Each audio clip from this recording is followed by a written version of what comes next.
Project. ये है क्यूमाबाद के करीब जो डिफेंस है, करंगी जो है, क्या नाम है इसका, करंगी क्रॉसिंग से जो रास्ता आता है, ये वो है प्रोजेक्ट बने हुए DHA के करीब।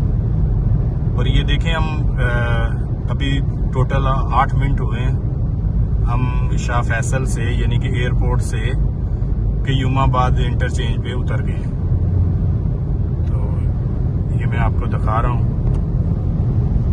ये बिल्कुल आगे कंप्लीट नहीं है वो जो करंगी क्रॉसिंग और क्लिफ्टन पे जाने के लिए, तो इसलिए हमें क्यूमाबाद जो चरंगी है इधर ही उतरना पड़ रहा है।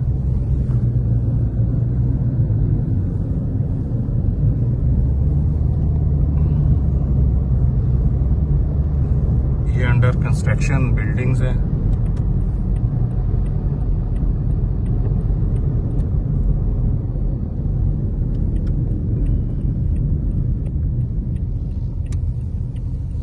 और ये हम उतर गए हैं। ये टोटल 8 से 10 मिनट में हम एयरपोर्ट से डिफेंस पहुंच गए।